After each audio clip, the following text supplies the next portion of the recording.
إن الحمد لله الذي فضل بني آدم بالعلم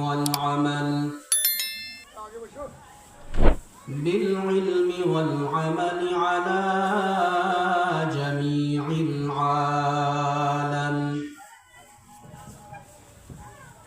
والصلاة والسلام على سيدنا محمد العرب والعجم،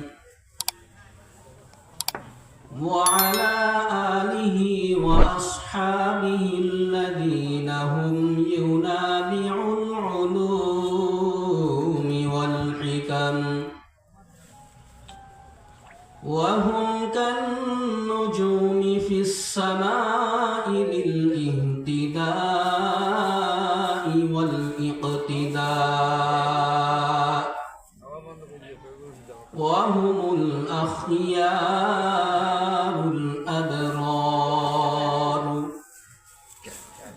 نشهد أن لا إله إلا الله وحده لا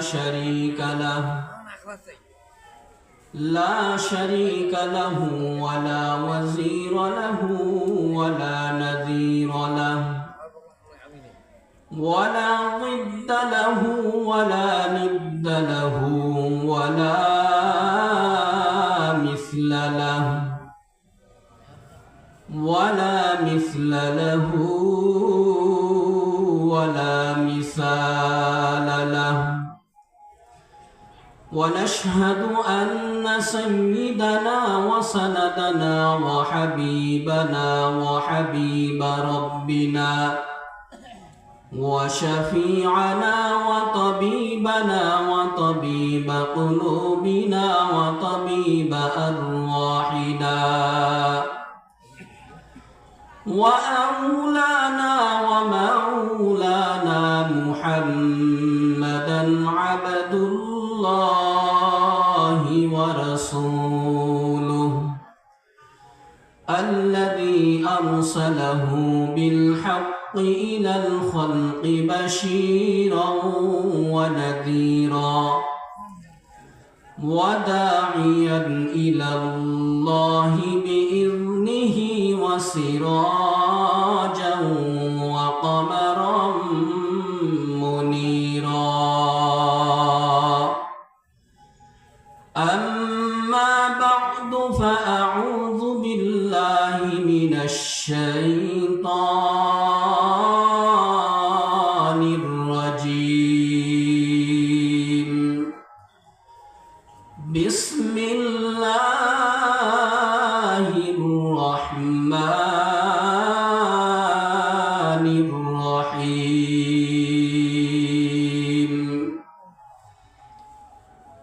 والعصر إن الإنسان لفي خسر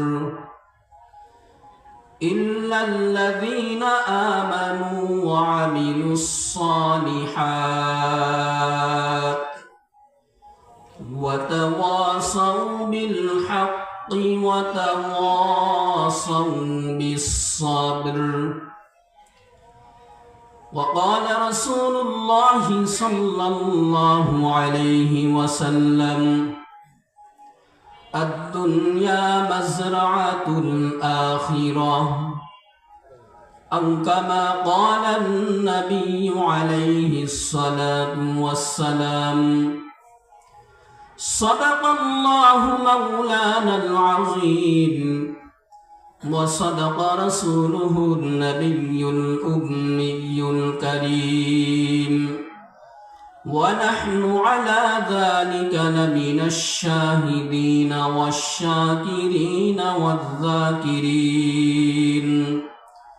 والحمد لله رب العالمين. وقال الله تعالى في شان حبيبه ومحبوبه ومعشوقه: إن الله وملائكته يصلون على النبي يا أيها الذين آمنوا صلوا عليه وسلموا تسليما اللهم صل على سيدنا مولانا محمد وعلى آله وأصحابه وبارك وسلم يا ربي صل وسلم دائما أبدا على حبيبك خير الخلق كلهم بلغ العلا بكماله كشف الدجى بجماله حسنت جميع خصاله صلوا عليه وآله الحمد لله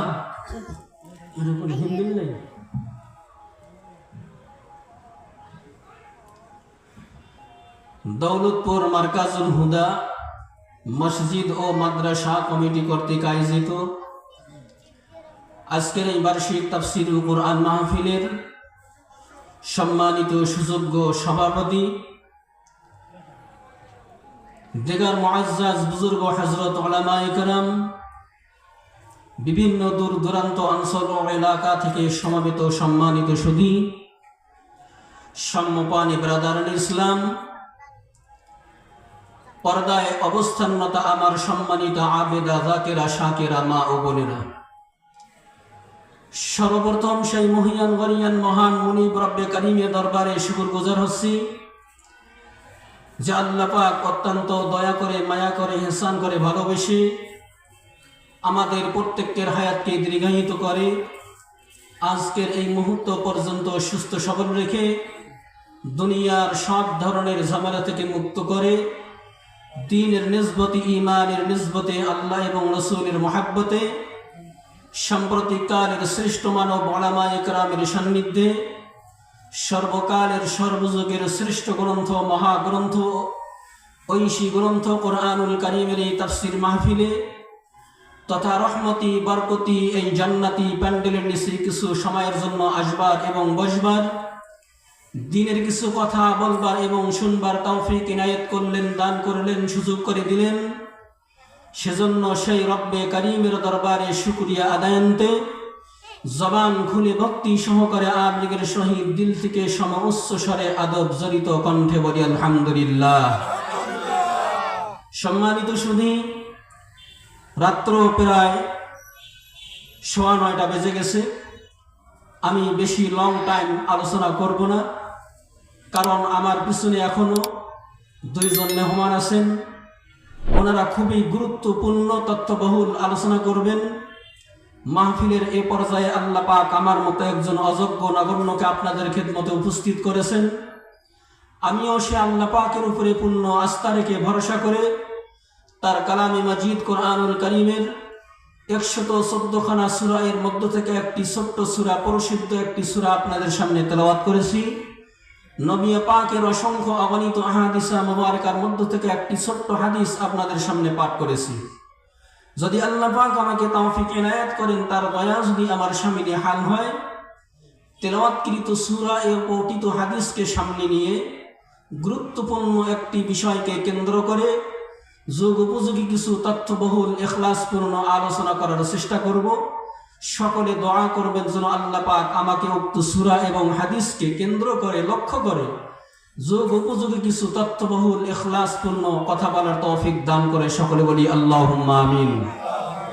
সম্মানিত সুধী, আল্লাহ পাক দুনিয়ার সৃষ্টি লগ্ন শুরু থেকে নিয়ে কিয়ামতের মুহূর্ত পর্যন্ত যতগুলো মানুষ আল্লাহ পাক প্রেরণ করেছেন এবং করবেন, প্রথম মানুষ সাইয়্যিদনা আদম আলাইহিস সালাম থেকে শুরু করে নিয়ে কিয়ামতের সিংহার ফুৎকার হওয়া পর্যন্ত এই সময়ের মাঝে যতগুলো মানুষ আসছেন এবং ভবিষ্যতে যে মানুষগুলো আসবেন, প্রত্যেকটা মানুষকে আল্লাহ পাক 2টা পথ, 2টা মত দিয়ে আল্লাহ পাক প্রেরণ করেছেন। বলেন সুবহানাল্লাহ।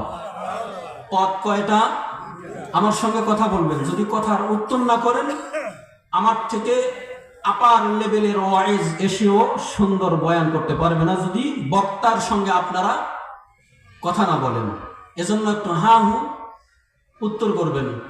বলতেছিলাম আল্লাহ পাক প্রত্যেকটা মানুষকে দুইটা পথ দিয়ে প্রেরণ করেছেন। যে কথাটাকে বুঝাইতে গিয়ে আল্লাহ পাক 29 নম্বর পারার সূরাতুদ দাহারের মধ্যে আল্লাহ পাক উল্লেখ করে বলেছেন যে মানব জাতিকে আল্লাহ পাক সৃষ্টি করার পরে দিয়ে দুইটা পথ দিয়েছেন। একটা পথ হলো সফলতার পথ, আর একটা পথ হলো ক্ষতিগ্রস্তর পথ। কথা বলেন ঠিক কিনা? এই দুই পথের মধ্যে কেবলমাত্র যেই মানুষগুলো জ্ঞানী বিচক্ষণ চালাক ব্যক্তি হবে তারাই তো বেছে নিবে তার জীবনকে সাফল্যের পথে, সাফল্যের দ্বার প্রান্তে পৌঁছার জন্য যেই পথটা হবে সাফল্যের পথ, নেককার পথ, যেই পথটা হবে মঙ্গলের পথ। কথা বলেন ঠিক কিনা? আর যারা নির্বোধ, যারা হবে নির্বোধ শয়তানের অনুসারী, এরাই হলো অমঙ্গল ক্ষতিগ্রস্ত পথটাই তারা বেছে নিবে। এজন্য তো আল্লাহ পাক সূরাতুদ দাহারের মধ্যে বলেন হাল আতা আলাল ইনসানি হিনুম মিনাদ দাহরি লাম ইয়াকুন শাইআম মাযকুরা ইন্না খালাকনাল ইনসানা মিন নুতফাতিন আমশাজিন نبتليه فجعلناه سميعا بصيرا إنا هديناه السبيل إما شاكرا وإما كفورا الله পাক বলেন আমি তাদেরকে পথ দেখে দিয়েছি। যদি এই মানুষগুলো জ্ঞানী বিচক্ষণ চালাক হইতে পারে তারা শুকরগুজার তথা তারা মঙ্গলের পথটা গ্রহণ করবে। আর যদি তারা জ্ঞানী না হয়, বিচক্ষণ না হয়, চালাক না হয়, তাহলে তারা কুফরি মতবাদ তথা অমঙ্গল ক্ষতির পথটাই তারা গ্রহণ করবে। কথা বলেন ঠিক কিনা? এজন্য মুসলমান বন্ধুরা আমার, ভূমিকা নিয়ে কথা বলার মতো আমার হাতে লম্বা কোনো সময় নেই। খুব গভীর মনোযোগ দিয়ে আমার কথার প্রতি আপনারা ফলো করেন, টার্গেট করেন। তেলাওয়াত করেছিলাম আপনাদের সামনে ছোট্ট একটি সূরা, সূরাতুল আসর। এই সূরাতুল আসরের ভিতরে আল্লাহ পাক এজন্যই ডাক দিয়ে বলতেছেন ওয়াল আসরি ইন্নাল ইনসানা লাফি খুসর। আল্লাহ পাক গুরুত্বপূর্ণ একটি সময়ের, গুরুত্বপূর্ণ একটি নামাজের ওয়াক্তের সময়ের কসম করে আল্লাহ পাক বলতেছেন সমস্ত মানুষগুলোই ক্ষতিগ্রস্ত, সমস্ত মানুষগুলোই জাহান্নামী, সমস্ত মানুষগুলোই বিপদগামী, সমস্ত মানুষগুলোই পথভ্রষ্ট। কিন্তু 4 শ্রেণীর 4 বৈশিষ্ট্য 4 গুণ অর্জনকারী মানুষগুলোর ব্যাপারে আল্লাহ পাক ইসতিসনা ডিভাইডেড পার্থক্য করে আল্লাহ পাক বলতেছেন কেবলমাত্র এই পৃথিবীর মধ্যে যে মানুষগুলো 4টা বৈশিষ্ট্য, 4টা আখলাক, 4টা সিফত, 4টা বৈশিষ্ট্য যেই মানুষগুলো অর্জন করতে পারবে, যেই মানুষটা তার ভিতরে 4টা আখলাক, 4টা চরিত্র নিয়ে আসতে পারবে, যেই মানুষটা তার ভিতরে 4টা সিফত, 4টা আখলাক তার ভিতরে আনয়ন করতে পারবে, নিয়ে আসতে পারবে, কেবলমাত্র এই মানুষগুলোর ব্যাপারে আল্লাহ পাক 100% গ্যারান্টি দিয়েছেন। এই মানুষগুলোই কেবলমাত্র ক্ষতি তথা জাহান্নামের পথ থেকে বাঁচতে পারবে। বলেন সুবহানাল্লাহ। এজন্য আল্লাহ পাক সূরাতুল আসরের ভিতরে ডাক দিয়ে বলতেছেন ইল্লাল্লাযীনা আমানু ওয়া আমিলুস সালিহাতি ওয়া তাওয়াসাউ বিল হাক্কি ওয়া তাওয়াসাউ বিস সাবর। বলেন আল্লাহু আকবার। বলতেছেন কেবলমাত্র এই পৃথিবীর মানুষের মধ্যে হতে যাই মানুষগুলো এক নাম্বার একটা গুণ অর্জন করতে পারবে, সেই গুণটার নাম হলো ঈমান নামক মহা একটা সম্পদ, যেই মানুষগুলো গ্রহণ করতে পারবে, অর্জন করতে পারবে।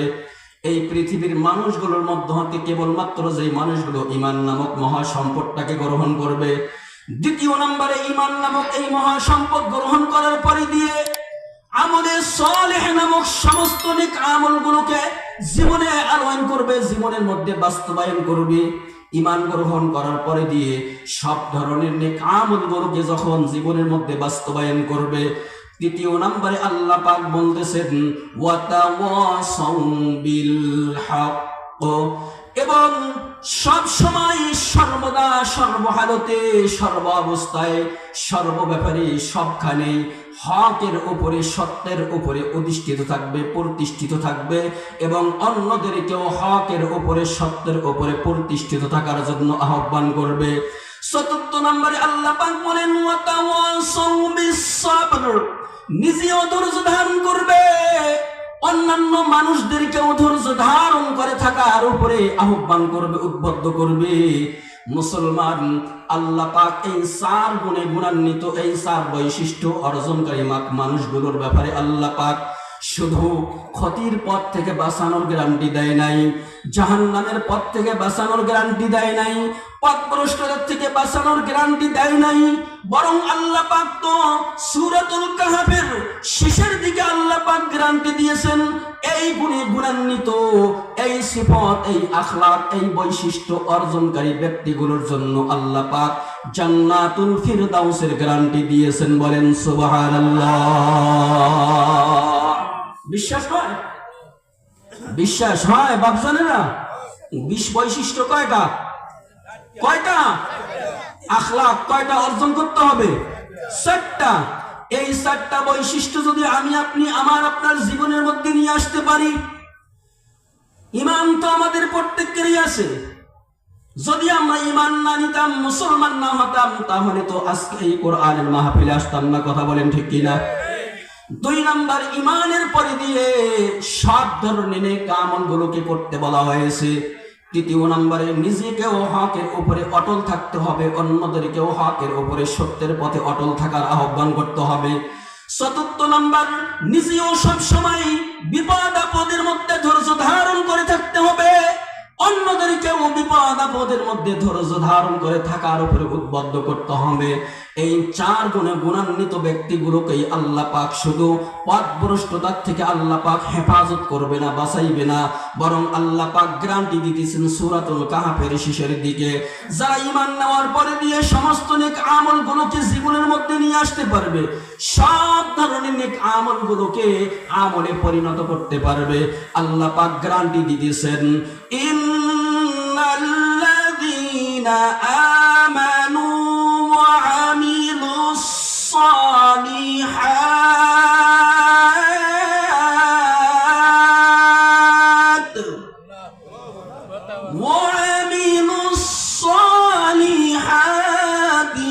কানাত লাহুম জান্নাতুল ফিরদাউসি নুজুলা।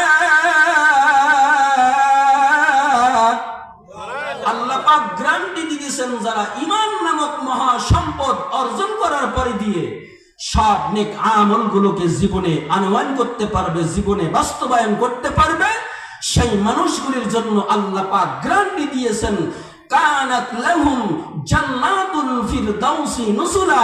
সাধারণ কোন জান্নাত এই মানুষগুলোরে আল্লাহ পাক দিবে না, বরং জান্নাতের মধ্যে সবথেকে ভিআইপি জান্নাত জান্নাতুল ফিরদাউস আল্লাহ পাক দান করবেন। বলেন সুবহানাল্লাহ। মুসলমান বন্ধুরা আমার, সূরাতুল আসরের ভিতরে আল্লাহ পাক প্রথম অংশের মধ্যেই আমভাবে ব্যাপকভাবে বলে দিলেন সমস্ত মানুষগুলোই ক্ষতিগ্রস্ত হয়ে যাবে, জাহান্নামী হয়ে যাবে। কেবলমাত্র এই 4টা বৈশিষ্ট্য, 4টা গুণ যেই মানুষগুলো অর্জন করতে পারবে, সেই মানুষগুলোই কেবলমাত্র এই ক্ষতির পথ থেকে তথা জাহান্নামের পথ থেকে বাঁচতে পারবে, জান্নাতের পথের প্রতীক হইতে পারবে। মুসলমান, 1 নাম্বার বৈশিষ্ট্যের কথাই আল্লাহ পাক ঈমান নামক এই মহা সম্পদের কথা বলেছেন। তাহলে বোঝা গেল ঈমান এমন একটা মহাসম্পদ, যেই ঈমান নামক সম্পদ এর বাদৌলতে আল্লাহ পাক একটা মানুষের উপরে সন্তুষ্ট হইতে পারে। এই ঈমান নামক মহাসম্পদ আমার কাছ থেকে ছুটে গেলে আল্লাহ পাক আমার উপরে অসন্তুষ্ট হয়ে যাবে। কথা বলেন ঠিক কিনা? কিন্তু মুসলমান বন্ধুরা আমার, ঈমান কাকে বলে? ঈমান আমিও বলতেছি ঈমান, অন্য বক্তারাও বলতেছি ঈমান, মসজিদের ইমাম খতিব মুয়াজ্জিনরাও বলতেছি ঈমানের কথা, দাওয়াত ও তাবলীগের মধ্যেও বলতেছি ঈমানের কথা। যেখানেই যান শুধু সকলেই বলে ঈমানের কথা, ঈমানের কথা। ও মুসলমান, ঈমান এমন একটা বৈশিষ্ট্য, এমন একটা জিনিস যার উপরে একটু আগে আমাদের সামনে আমাদের সকলের মুরব্বী, আমাদের সকলের আধ্যাত্মিক রাহবার, শুধু উত্তরবঙ্গের বললে বর্তমান ভুল হবে, বর্তমান বাংলাদেশের ঊর্ধ্বতম মুরব্বীদের মধ্যে ওর অন্যতম একজন মুরব্বী আমাদের তারাগঞ্জের মধ্যে আল্লাহ পাক এত বড় একটি নিয়ামত দান করেছেন। মুসলমান সেই মুরব্বী একটু আগেই আমাদের সামনে ঈমানের উপরে গুরুত্বপূর্ণ আলোচনা করে গেলেন। মুসলমান, আল্লাহর পয়গম্বর বিশ্ব নবী, রহমতে আলম নবী, সাহিবুল কাউসার নবী সাহাবায়ে কেরামদেরকে যেই দ্বীনের তালিম দিয়েছিলেন, সাহাবায়ে কেরামদেরকে যেই ইসলামের তালিম দিয়েছিলেন, আজও পর্যন্ত আনিওয়ালা উলামায়ে কেরামরা তো সেই দ্বীন এবং ইসলামের এই তালিম এবং শিক্ষা দিতেছে। কথা বলেন ঠিক কিনা? কিন্তু মুসলমান, নবী আলাইহিস সালামের সামনে যেই মানুষগুলো বসে বসে এই দ্বীন ও ইসলামের তালিম পয়গম্বরের কাছ থেকে সরাসরি অর্জন করেছিল, তাদের শিক্ষা নেওয়া এবং শিক্ষা গ্রহণ করার সুরত আর বর্তমানে আমরা মুসলমানদের উলামায়ে কেরামদের কাছ থেকে ইসলাম এবং ঈমান শিক্ষা এবং গ্রহণ করার সুরত আসমান জমিন ডিফারেন্স, পার্থক্য। কথা বলেন ঠিক কিনা? সাহাবায়ে কেরাম পয়গম্বরের কাছ থেকে ঈমান শিখতেন কিভাবে রে মুসলমান?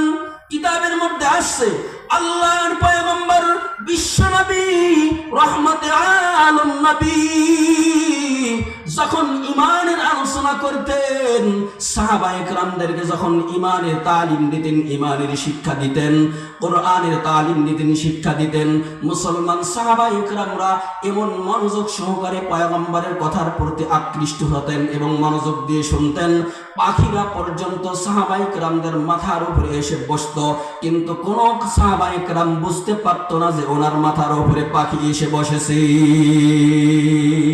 তাহলে মনোযোগটা কেমন ছিল? শোনার ক্ষেত্রে এমন মনোযোগ দিয়ে যদি শুনতে পারে তারা, তাহলে জীবনে বাস্তবায়ন করার ক্ষেত্রে তারা কতটুকু এরকম গুরুত্ব দিয়েছিল এবং পরিপূর্ণরূপে ইখলাসের সাথে আমল করেছিল একটুখানি ভাবলেই বোঝা যায়। এজন্যই তো মুসলমান আজকে আশিকে রসুল, আশিকে নবীর এই জমিনের মধ্যে অভাব নাই, আশিকে নবী, আশিকে রসুলের জমিনের মধ্যে অভাব নাই। কিন্তু যখন কোন জায়গায় আমার আপনার বিশ্ব নবী, আমার আপনার হৃদয়ের স্পন্দন করে যার টুকরা আল্লাহর পয়গম্বর বিশ্ব নবী, রহমতে আলম নবীকে নিয়ে কটূক্তি করা হয়, নবীকে নিয়ে ব্যঙ্গ করা হয়, নবীর শানকে নিয়ে মানহানি করা হয়, নবীর আনিত ইসলামকে নিয়ে কটূক্তি করা হয়, আল্লাহর পয়গম্বরের কাছে নাজিলকৃত কোরআনুল কারীমকে নিয়ে অবজ্ঞা করা হয়, এমনকি সরাসরি আল্লাহকে নিয়ে পর্যন্ত ভুল মন্তব্য করা হয়, তখন কিন্তু নামধারী এমন কোন আশিকে রসুল, আশিকে নবীকে রাজপথে দেখা যায় না, পাওয়া যায় না। কথা বলেন ঠিক কিনা? আছে কি আছে না? আছে। আপনারা জানেন এই বাংলাদেশের মধ্যে আশিকে রসুল, আশিকে নবীর অভাব নাই এবং পিশাবেরও অভাব নাই। হাজারো গন্ডা পিশাব, হাজার গন্ডা মুরিদ, হাজার গন্ডা আশিকে রসুল, আশিকে নবী, কিন্তু নবীকে নিয়ে কটূক্তি করা হলো, নবীকে নিয়ে ব্যঙ্গ করা হলো, রাজপথে ডাক দেওয়া হলো, আসেন আসেন আজকে অমুক নাস্তিকের বাচ্চা আমার বাংলার জমিনে, আমার রংপুর বিভাগে, আমার তারাগঞ্জ থানায় আমার নবীকে নিয়ে ব্যঙ্গ করেছে, আমার নবীর কাছে নাজিলকৃত আল্লাহ পাকের গ্রন্থ, আল্লাহ পাকের কিতাব, আসমানি কিতাব কোরআনুল কারীমকে নিয়ে অবজ্ঞা করেছে। আসুন আমরা তার বিরুদ্ধে সরকারের কাছে নালিশ জানাই, তার বিরুদ্ধে মিছিল করি, তার বিরুদ্ধে সমাবেশ করি, দেখবেন নামধারী আশিকে রসুল, আশিকে নবীদের কোনো পাত্তা পাওয়া যায় না রাজপথে। কথা বলেন ঠিক কিনা? ও মুসলমান বন্ধুরা আমার, আজও পর্যন্ত শুধু নয়, কিয়ামত পর্যন্ত আশিকে রসুল, আশিকে নবীর সংখ্যা বাড়তে থাকবে, কিন্তু নবীর ইজ্জত হেফাজতের জন্য ওই আশিকে রাসূল আশিকে নবীর কোনো পাত্তা পাওয়া যাবে না। একমাত্র নবীর ইজ্জত, নবীর শান, নবীর মর্তবা, নবীর আনিত এই ইসলাম এবং ঈমান, এই কোরআন এবং হাদিসকে হেফাজতের জন্যই আল্লাহর পয়গম্বরের মাধ্যমে আল্লাহ পাক আসহাবে সুফফা থেকে শুরু করে নিয়ে আজ পর্যন্ত যে কওমি মাদারিসের সিলেবাসের অনুযায়ী যে মাদ্রাসাগুলো দেখেন, হাফিজিয়া কওমিয়া মাদ্রাসা, এই মাদ্রাসাগুলো রসুলায় আজ পর্যন্ত শুধু নয় কিয়ামত পর্যন্ত ইসলাম টিকে থাকবে এবং আজ পর্যন্ত এই ওসিলায় ইসলাম এবং কোরআন টিকে আছে। কথা বলেন ঠিক কিনা? এজন্য তো পৃথিবীর মধ্যে যত জায়গায় হাফিজে কোরআনদেরকে খতম করে দেওয়া হোক না কেন, আলিমে কোরআনদেরকে খতম করে দেওয়া হোক না কেন, একজন হাফিজে কোরআন, আলিমে কোরআন জিন্দা থাকতে ওরকম হাজার হাজার কোরআনের মতো কপি কাপ ছাপাখানা থেকে তৈরি করা যাবে কি যাবে না? এজন্য মুসলমান ঈমানের শিক্ষা, ঈমানের তালিম আমরা কোথায় পাবো? ঈমান আমরা বুঝবো কিভাবে, চিনবো কিভাবে? ঈমানের পরিচয় আমরা বুঝবো কিভাবে, পাবো কোথায়? ও মুসলমান, আল্লাহর পয়গম্বর তো ঈমানের পরিচয় দিয়েছেন। তিনটি জিনিসের সমন্বয়ে ঈমান পাওয়া যায়, তিনটি জিনিসের সমন্বয়ে ঈমান বলা হয়। ও মুসলমান, আল্লাহর পয়গম্বরের আনিত ইসলামের এই বিধিবিধানগুলোকে আল্লাহর পয়গম্বর বলেন তাসদীক বিল জিনান, আমল বিল আরকান, ইকরার বিল লিসান। অন্তর দিয়ে আল্লাহ পাকের সমস্ত বিধানগুলোকে বিশ্বাস করতে হবে, অন্তর দিয়ে আল্লাহ পাকের সমস্ত বিধানগুলোকে বিশ্বাস করার পরে দিয়ে জবান দিয়ে স্বীকার করতে হবে এবং অঙ্গ প্রত্যঙ্গের মাধ্যমে আল্লাহ পাকের সমস্ত বিধানগুলোরে নবী পাকের তরিকা মতো আমল করতে হবে। এই তিনটি সমন্বয়ে যখন আমার আপনার কাছে কোনো আমল পাওয়া যাবে, ঈমান এটাই বলে, ঈমান এটাই চাই আমার কাছে আল্লাহর বিধানগুলোকে যেরকম কলব দিয়ে দিল দিয়ে বিশ্বাস করতে হবে, ওরকম জবান দিয়ে স্বীকারোক্তি করতে হবে, ওরকম অঙ্গ প্রত্যঙ্গের মাধ্যমে এই কাজটাকে, এই আমলটাকে আমলে পরিণত করতে হবে। রে মুসলমান, এখন আমি আপনি সূরার ভিতরে শিখলাম আল্লাহ পাক বলতেছেন ইল্লাল্লাযীনা আমানু ওয়া আমিলুস সালিহাত। আল্লাহ পাক বলতেছেন কেবলমাত্র ঈমান নামক সম্পদ অর্জনকারী, এরপরে দিয়ে এই মানুষগুলো যদি সমস্ত নেক আমলগুলোরে আদায় করতে পারে, পালন করতে পারে, এই মানুষগুলোরে আল্লাহ পাক ক্ষতি তথা জাহান্নামের পথভ্রষ্টতার পথ থেকে আল্লাহ পাক হেফাজত করবে। বলেন সুবহানাল্লাহ। কিন্তু দুঃখ পরিতাপের বিষয়, আজকে আমরা সেই ঈমান নামক সম্পদকে শিখার জন্য কোথাও যাই না। ও মুসলমান, পৃথিবীর মধ্যে সব কিছু পাওয়ার জন্য, সব কিছুকে বাড়ানোর জন্য, সব কিছুকে ঠিক রাখার জন্য অনেক রকমের পদ্ধতি আবিষ্কার করা হয়েছে, এরকম অনেক কিছু তৈরি করা হয়েছে। আমার আপনার শারীরিক অসুস্থতা থেকে সুস্থতার জন্য এরকম ডাক্তার লাইনের থেকে শুরু করে নিয়ে অনেক ধরনের বৈজ্ঞানিকেরা অনেক ধরনের ঔষধ তৈরি করেছে। আমার আপনার জ্বর হলো, সর্দি হলো, মাথা ব্যথা হলো, এই মেডিসিন গুলো ব্যবহার করো, খাও, তোমার জ্বর সর্দি ঠিক হয়ে যাবে। মুসলমান, শারীরিক যে কোনো অসুস্থতা হোক, আমি আপনি যদি কোনো ডাক্তারের কাছে যাই, ডাক্তার আমাকে আপনাকে টেস্ট করাইলো, টেস্ট করার পরে দিয়ে আমার আপনার সমস্যাকে এরকম ধরার পরে দিয়ে, বুঝার পরে দিয়ে আমাকে আপনাকে এরকম প্রেসক্রিপশন করে দিলেন, এই মেডিসিন গুলো ব্যবহার করলে আপনি এই রোগ থেকে সুস্থতা লাভ করতে পারবেন। মুসলমান, আমার আপনার ব্যবসা প্রতিষ্ঠানের মধ্যে ঘাটতি খাচ্ছি কেন? ঘাটতি খাচ্ছি ব্যবসার মধ্যে লাভ করতে পারতেছি না কেন? ব্যবসার মধ্যে আমি শুধু লস খাচ্ছি কেন? এগুলো গবেষণা করে আর একজনের কাছ থেকে পরামর্শ নিয়ে আমার ব্যবসার মধ্যে উন্নতি করাইতে পারবো।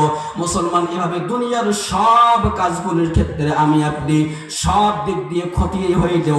আমি এই ক্ষতির থেকে বাঁচানোর জন্য এই কাজে যে অভিজ্ঞতা সম্পন্ন তার কাছে গিয়ে আমি পরামর্শ নিয়ে এই কাজের ক্ষতির থেকে বাঁচানোর চেষ্টা করতে চাই। কথা বলেন ঠিক কিনা? চাই কি চাই না?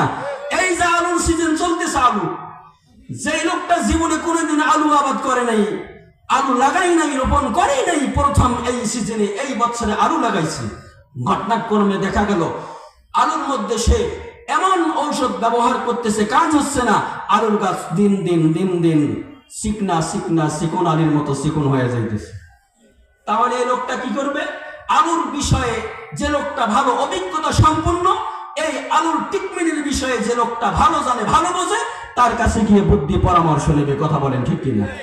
এরকম দুনিয়ার যে কোনো সমস্যাকে সমাধানের জন্য আমি আপনি সব লোকের কাছে যাই, একটা বিল্ডিং স্থাপন করব, এই বিল্ডিংটাকে তৈরি করার আগ দিয়ে একজন ইঞ্জিনিয়ারের সঙ্গে পরামর্শ করি, কিভাবে কি করলে আমার এই বিল্ডিংটা সুন্দরভাবে সাজাইতে পারবো, এই বিল্ডিংটা দীর্ঘমেয়াদী স্থায়িত্ব হবে। এভাবে সব কাজের জন্য দুনিয়ার মধ্যে সব কিছুই তৈরি আছে এবং প্রস্তুত আছে, কিন্তু আমার আপনার মহা সম্পদ ঈমান নামক সম্পদকে সুস্থ করার জন্য, ঈমান নামক সম্পদটাকে সবল করার জন্য বলুন তো দেখি, আজও পর্যন্ত কোন সায়েন্টিস্ট, কোন বৈজ্ঞানিক, কোন দার্শনিক, কোন বৈজ্ঞানিক আজও পর্যন্ত কি এরকম কোন পদ্ধতি আবিষ্কার করেছে যে এই পদ্ধতি অবলম্বন করলে আমার আপনার ঈমান নামক সম্পদ সবল শক্তিশালী হবে? কথা বলেন, বাহির করছে?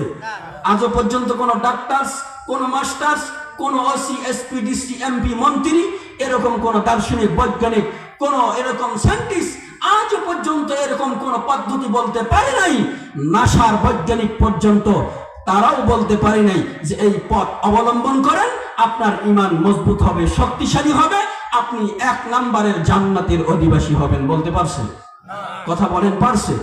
কারণ এই ঈমান নামক সম্পদ, এই ঈমানের তালিম, এই ঈমানের বিদ্যা, ঈমানের শিক্ষা আমাকে আপনাকে কোন বৈজ্ঞানিক, কোন সায়েন্টিস্ট, কোন দার্শনিক দিবে না রে মুসলমান। এই ঈমানের তালিম আমি আপনি কোন মাস্টার, ডাক্তার, ইঞ্জিনিয়ারের কাছে শিখতে পারবো না। এই ঈমানের মহা ঔষধ আমি আপনি কোন বৈজ্ঞানিকের কাছে গিয়ে পাবো না। এই ঈমান নামক মহা সম্পদকে শক্তিশালী, সবল করার জন্য বাংলাদেশ শুধু নয়, পৃথিবীর কোন রাষ্ট্রনায়কও আমাকে আপনাকে কোন ঔষধ, মেডিসিন দিতে পারবে না। কারণ এই ঈমান নামক এই সম্পদকে সুস্থ, সবল করতে চাইলে 1 নম্বর নেটওয়ার্ক, 1 নম্বর পথ, 1 নম্বর মত, কুরআনুল কারীমের পথ এবং মতকে আমাকে আপনাকে গ্রহণ করতে হবে। কথা বলেন ঠিক কিনা? এজন্য তো আল্লাহ পাক সূরাতুল আনফালের মধ্যে ডাক দিয়ে বলেন, ইন্নামাল মুমিনুনা আল্লাযীনা ইযা যুকিরাল্লাহ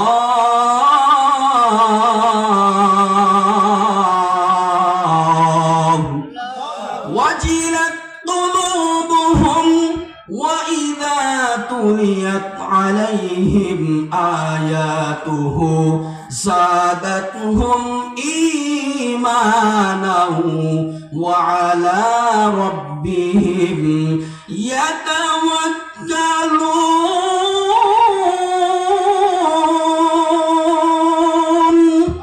আল্লাহ পাক ইমানদারের পরিচয় দিতেছেন। ইমানদার বলে আমরা কাকে চিনবো, কাকে মানবো, ঈমান কার ভিতরে আছে, ঈমান কার ভিতরে নাই। ও মুসলমান, আল্লাহ পাক এই সূরাতুল আনফালের এই আয়াতের মধ্যে আল্লাহ পাক 3টা ইঙ্গিত করেছেন। এই আয়াতের ভিতরে আল্লাহ পাক 3টা বৈশিষ্ট্যের কথা বলেছেন। যখন কোন মানুষের সামনে ইযা যুকিরাল্লাহ, আল্লাহ পাকের নাম, আল্লাহ পাকের জিকির উচ্চারণ করা হবে, আল্লাহ পাকের জিকির করা হবে যখন কোন মানুষের সামনে, আল্লাহ পাকের নাম উচ্চারণ করা হবে কোন মানুষের সামনে, তখন ওয়াজিলাত কুলুবুহুম, তার কলব, তার দিল ভয়ে স্তম্ভ হয়ে যাবে। ও মুসলমান, আজকে মুয়াজ্জিন আল্লাহ পাকের নাম উচ্চারণ করে দিনে 5 বার, মুয়াজ্জিন আল্লাহ পাকের নাম স্মরণ করে, মুয়াজ্জিন মানুষ সকলকে ডাক দেয় আল্লাহু আকবার, আল্লাহু আকবার। এভাবে মুয়াজ্জিন আল্লাহ পাকের নামগুলো উচ্চারণ করে মানুষদেরকে ডাক দিতে দিতে এক পর্যায়ে গিয়ে বলে হাইয়া আলাস সালাম,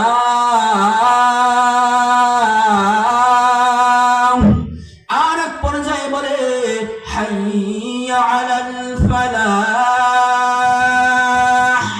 আসো আসো তোমরা নামাজের দিকে আসো, আসো আসো তোমরা কামিয়াবি আর সফলতার দিকে আসো। কিন্তু মুসলমান, আল্লাহ পাক যে বলতেছেন ইমানদারের একটা পরিচয় হলো আল্লাহর নাম শোনার সাথে সাথে কলবের মধ্যে ভয় স্তম্ভ হয়ে যাবে, সে ভয়ে অধীন হয়ে যাবে, ভয়ে এরকম আতঙ্কের মধ্যে পড়ে যাবে যে আল্লাহ পাকের নাম উচ্চারণ করা হয়েছে, আর সামনে অগ্রসর করা যাবে না, আর সামনে পা বাড়ানো যাবে না, আর আমার কাজের মধ্যে অগ্রসর হওয়া যাবে না, আর ব্যবসা প্রতিষ্ঠানে থাকা যাবে না, আর চাকরির প্রতিষ্ঠানে থাকা যাবে না, আর অফিস আদালতে থাকা যাবে না, আর রাস্তাঘাটে থাকা যাবে না, আর কৃষি খামারে থাকা যাবে না।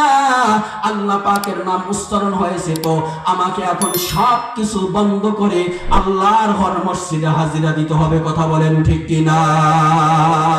কিন্তু পক্ষান্তরে লক্ষ্য করবেন, আল্লাহ পাকের নাম উচ্চারণ করার পরে দিয়ে আমরা মুসলমানদের কলবের ভিতরে আল্লাহ পাকের ভয় আসে কি আসে না?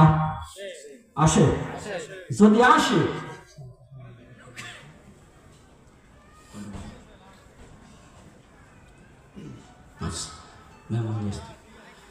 মুসলমান বন্ধুরা আমার, প্রকৃত পক্ষে যে মানুষগুলোই আসল ইমানদার এবং মুমিন হবে, তারা আজানের শুধু শব্দ নয়, তারা আজানের শুধু বাক্যগুলো নয়, বরং তাদের সামনে আল্লাহ পাকের কোনো নাম, আল্লাহ পাকের কোনো সিফতি শব্দ, সিফতি নাম, আল্লাহ পাকের কোনো গুণকীর্তন বর্ণনা করলেই তারা ভয়ে স্তম্ভ হয়ে আল্লাহ পাকের শুকরিয়া আদায় করার মধ্যে লিপ্ত হয়ে যাবে। কথা বলেন ঠিক কিনা? এজন্য আল্লাহ পাকের শুকর, আল্লাহ পাকের শুকর আদায়ের জন্য আল্লাহ পাকের নাম শোনার সাথে সাথে যে মানুষগুলো মসজিদে উপস্থিত হয়ে যায়, এই মানুষগুলো 1 নাম্বার ইমানদারের পরিচয় দেয়।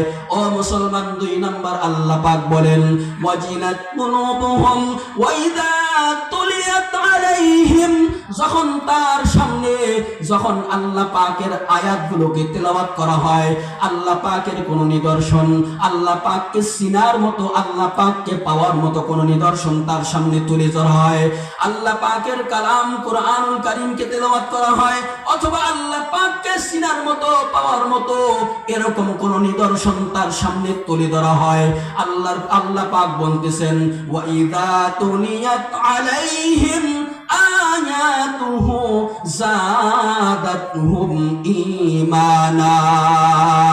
বলেন না আল্লাহু আকবার। ঈমান যদি আগে ছিল 50% অথবা 100% ছিল, কিন্তু আল্লাহ পাকের কোন নিদর্শন দেখার সাথে সাথে অথবা কোরআনুল কারীমের আয়াতের তেলাওয়াত শোনার সাথে সাথে তার ঈমান আরো মজবুত হয়ে যায়, শক্তিশালী হয়ে যায়, 100 থেকে আরো 200, 300, 500, 100 পর্যন্ত মজবুত হয়ে যায়। বলেন সুবহানাল্লাহ। 3 নাম্বার আল্লাহ পাক বলেন, ঈমানদার মুমিনের 3 নাম্বার একটা গুণ, ওয়া আলা রাব্বিহিম ইয়াতাওয়াক্কালুন। 3 নাম্বার বৈশিষ্ট্য ঈমানদারের পরিচয় আল্লাহ পাক বলতেছেন, ওয়া আলা রাব্বিহিম, সে সব সময় তার রবের উপরে ভরসা করে চলবে, বিপদে আপদে সুখে দুঃখে সর্ব অবস্থায় সর্বহালতে তার রবের উপরেই ভরসা থাকবে, তার রবের উপরে তাওয়াক্কুল করে চলবে, কোন মানুষের উপরে ভরসা করবে না। আমি সুখী থাকি আর দুঃখী থাকি, আমি কষ্টে থাকি আর আরামে থাকি, আমি যে পথেই থাকি না কেন, সর্ব অবস্থায় আল্লাহ পাকের উপরে পূর্ণ আস্থা রেখে চলাটাই পরিচয় হলো 1 নাম্বার ঈমানদার। কথা বলেন ঠিক কিনা? কিন্তু আজকে আমাদের মাঝে এমন অভ্যাস আছে, এমন মুসলমানের, অসুস্থ হলে আল্লাহ আল্লাহ আল্লাহ আল্লাহ আল্লাহর নাম জিকির করা শুরু করে দেয়। কথা বলেন ঠিক কিনা?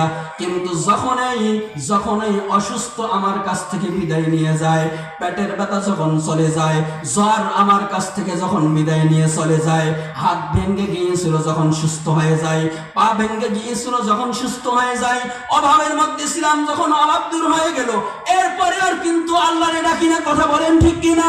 ও মুসলমান, এজন্যই আল্লাহ পাক বলতেছেন 1 নাম্বার ঈমানদার মুমিনের একটা গুণ, সে সব সময় সুখে এবং দুঃখে, সুস্থ এবং অসুস্থ সর্বহালতে আল্লাহ পাকের উপরে পূর্ণ আস্থা রেখে চলবে। বলেন সুবহানাল্লাহ। কিন্তু আজকে আমি আপনি মুসলমান বন্ধুরা আমার, যেদিকেই তাকাই না কেন আর যেদিকেই যাই না কেন, এই ঈমান নামক নামক এই মহা সম্পদকে কিন্তু আমি আপনি সুস্থ সবল করার জন্য কিন্তু আমি আজ পর্যন্ত কোন হক্কানি উলামায়ে কেরাম, হক্কানি পীর মাশায়েখের কাছে যাই নাই। অসুস্থ হয়েছিলাম, ডাক্তারের কাছে গিয়েছিলাম, এরকম যে কোনো বিপদে পড়েছিলাম, আল্লাহর কাছে কিন্তু আগে দোয়া করি না। আমি আপনি কিন্তু যে কোনো সমস্যার সম্মুখীন হলে আমি আপনি অন্যের সঙ্গে শেয়ার করি, অন্যের কাছে এটাকে ব্যক্ত করি, অর্থবাদদের কাছে গিয়ে ব্যক্ত করি, ইউনিয়ন ওয়ার্ড মেম্বার থেকে শুরু করে নিয়ে ইউনিয়ন চেয়ারম্যানদের কাছে ব্যক্ত করি। কিন্তু মুসলমান একজন পাক্কা ইমানদারের পরিচয় হলো বিপদে থাকুক আর সুখে থাকুক, সুস্থ থাকুক আর অসুস্থ থাকুক, সব সময় আল্লাহ পাকের উপরে পূর্ণ আস্থা রেখে সব সময় আল্লাহ পাকের উপরে সব কিছুকে হাল আল্লাহ পাকের উপরে ছেড়ে দিবে। কথা বলেন ঠিক কিনা? এজন্য মুসলমান আল্লাহ পাক সূরাতুল আসরের ভিতরে এই যে 4 গুণের কথা বলেছেন, 4 গুণের মধ্যে প্রথম 2 গুণ ইমানের পরে দিয়ে ইমান সম্পদের পরে দিয়ে নেক আমল। বলুন তো দেখি, আমার আপনার জানা থাকলে পৃথিবীর শুরু থেকে নিয়ে আজ পর্যন্ত মসজিদ এবং মাদ্রাসা এই 2 কেন্দ্র বাদ দিয়ে এমন কোন জায়গা পাওয়া যাবে যেখানে গেলে ইমান এবং আমলের তালিম শিক্ষা পাওয়া যাবে? আছে এরকম কোন জায়গা? এজন্য আমাদের সকলের সুসম্পর্ক থাকতে হবে মসজিদ এবং মাদ্রাসার সাথে। কথা বলেন ঠিক কিনা? এবং এই মসজিদ মাদ্রাসার যারা ধারক বাহক উলামায়ে কেরাম, ইমাম মুয়াজ্জিন খতিব থেকে শুরু করে নিয়ে দেশ বরেণ্য বুজুর্গ হযরত উলামায়ে কেরাম থেকে শুরু করে নিয়ে হক্কানি পীর মাশায়েখদের সাথে আমার আপনার যদি রিলেশন সম্পর্ক করতে পারি, সুসম্পর্ক যদি গড়াইতে পারি, আল্লাহর পয়গম্বর গ্যারান্টি দিয়েছেন, খোদ আল্লাহ পাকও কুরআনুল কারীমের মধ্যে গ্যারান্টি দিয়েছেন, আমানুত্তাকুল্লাহ ওয়া কুনু মা'আস সাদিকিন। সাদিকিন তথা উলামায়ে কেরাম সত্যবাদী বুজুর্গদের যদি সঙ্গ নিতে পারি, আল্লাহ পাক আমাকে আপনাকে অবশ্যই ক্ষতি তথা জাহান্নামের পথ থেকে হেফাজত করে জান্নাতের পথের পথিক বানাইয়া শেষমেশ জান্নাতুল ফিরদাউসের বাসিন্দা হিসাবে কবুল করে নেবেন। বলেন সুবহানাল্লাহ। আল্লাহ পাক আমাদের সকলকে সংক্ষিপ্ত আলোচনাগুলোকে বুঝিয়ে জীবনে এগুলোকে বাস্তবায়ন করিয়ে ব্যক্তি থেকে শুরু করিয়ে সর্বস্তরের সব মানুষগুলোকে সর্বক্ষেত্রে ঈমান নামক সম্পদকে শক্তিশালী করার তৌফিক দান করুক। সকলে বলি আল্লাহুম্মা আমিন। ওয়া আখিরু দাওয়ানা আলহামদুলিল্লাহি রাব্বিল আলামিন। আসসালামু আলাইকুম ওয়া রাহমাতুল্লাহি ওয়া বারাকাতুহু।